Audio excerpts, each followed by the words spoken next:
from Fargo and serving you on TV, online, and on the go. This is Valley News Live at 6. Took 40 minutes and two calls to 911 before service got out here.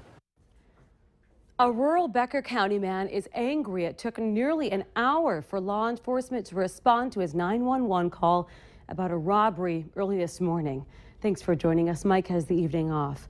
The man says someone broke in and knew right where to go to get dozens of guns and electronics. Valley News Team's Bradford Eric shows us the home surveillance video and talks with authorities to find out what happened. Joden Rozo is ticked off for a lot of reasons. There's now a small arsenal on the streets in the hands of who knows. He says just after midnight, a car drove up to his parents' house for one reason: to get the dozens of firearms his dad had been collecting for nearly 60 years. You can see that they tried to chop it with something. He says the robbers knew right where to go, walking past many other expensive items. So far today, I've been reviewing security footage, and I still haven't really come to grips with it. Another reason Rozo is mad: he requested a Becker County Sheriff's deputy, but a White Earth Tribal police officer responded.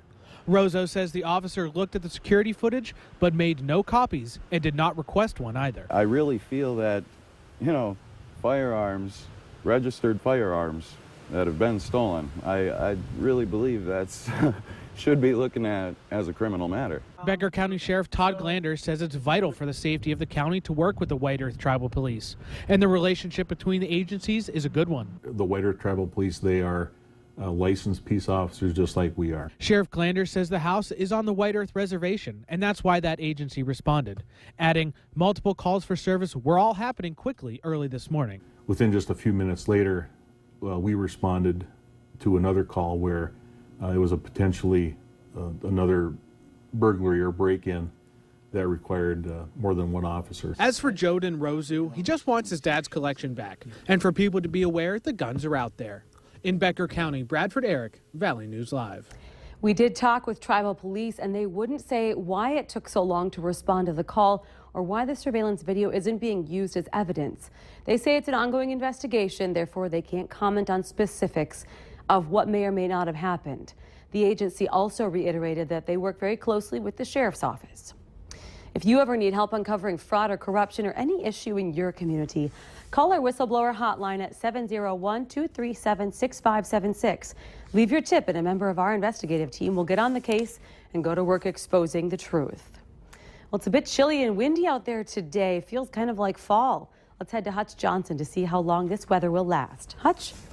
Thanks so much, Stephanie. If you're heading outdoors this evening, temperatures are going in the right direction, and the wind not quite as gusty as close to our weekend, but still a little brisk out there in some locations, especially east. Bemidji, 63 this hour, low 70s in Fargo, and 69 in Grand Forks right now. As we see, peak winds today were strongest out to the east, with gusty north winds approaching 40 miles per hour. It certainly was another brisk day. As we head into the evening hours, temperatures are expected to quickly fall into the 60s. It's going to be a cool evening, but decreasing winds are going to set the stage for a little bit of a warm-up. I'll have details on how fast we want, how warm we get, and your next chance of rain here in just a couple of moments. Hopefully we warm up a little bit. Yeah, no frost needed yet. Good. Yeah. Okay, thanks, Hutch. Well, it was a tumultuous day on Wall Street as the stock market took a plunge. The nosedive was triggered by fears over signs of China's economy weakening. Today's shakeup left many folks wondering about their retirement and their 401k plans. At one point, the Dow Jones crashed over 1,000 points before recovering, but still closing nearly 600 points down. Now, to put things into perspective, the S&P 500 lost about 5% of its value during the past 2 trading days, compared to a 49% drop following the housing finance crash of 2008. In fact, we were looking the other day, 5%, with 5% corrections in the market, there's been 21 5% corrections since 2009. So in the last 6 years, 21 times where the market's dropped 5% or more. Kraft says that if you are worried about your long-term retirement money, you should just stay the course and leave it where it's at. Let the speculation begin over who will throw their hat in the race for North Dakota's next governor. Today, Governor Jack Dalrymple announced that he has decided not to seek re-election in 2016. Dalrymple said he and the First Lady look forward to serving the people of North Dakota through December 2016, then plan to spend more time with family, including their 5 grandchildren. 10 Barnesville firefighters faced a challenging straw field fire today. The 40 acres of straw caught fire from a spark when somebody was welding nearby. The strong winds kept changing directions, making it difficult to put out. It took fire crews more than 2 hours to get the field under control. The assistant fire chief says that it can be hard to imagine, but fields are still dry. We're a little bit nervous. There's a lot of CRP and the same type of stuff around the area, and there's still a number of acres of grain left to be harvested around here. So this type of a fire could happen here any day of the week for a while here yet. The assistant fire chief says the chief had to be sent to the hospital for a burning ember or grasshopper in the ear, but says the chief will be okay.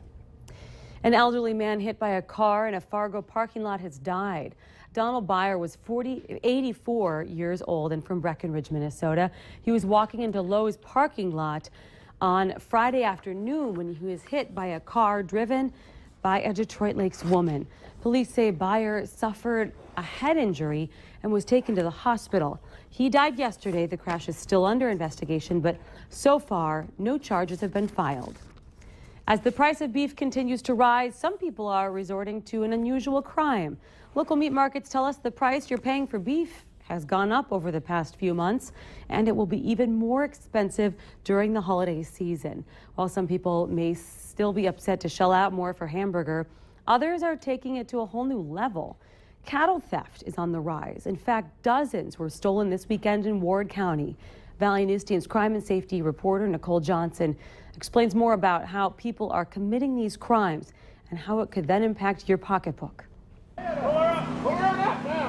You always got some of your bad guys who are always trying to pull something. Fred Erickson used to be a deputy who dealt with people. Now he's a deputy who deals with animals. You know, somebody's missing some cattle, you start looking around. He investigates for the North Dakota Stockmen's Association. And lately, they've had a lot of trouble with people stealing cattle.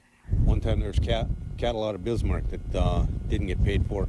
We found them down in a sale barn down in Iowa. Anything from a neighbor taking a cow and branding it as their own to thieves preying on cattle wandering down the road trying to make a fast buck. He just loaded and took off. He says there's even scammers out there forging paperwork, making it look like they own those animals. It all trickles down, you know, like where he starts having problems, well, then he's not buying from the next guy. One cow goes for around $500, which is a felony itself.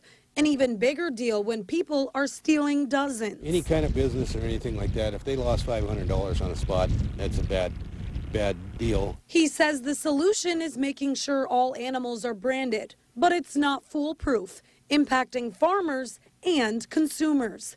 At the end of the day, when theft goes up, those buying beef will eat the cost. Nicole Johnson, Valley News Live.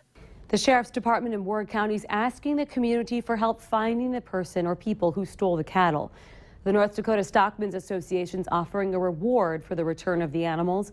Here's a picture of the brand that many of the cattle have. If you have any information, you're asked to call the Ward County Sheriff's Office. Later for us here at 6, we take a look at how many area students headed back to class today. Well below average were our temperatures across the valley today, not getting out of the 60s so far in Jamestown. We have a warm-up to talk about, and we'll tell you about your next chance of rain coming up right after this.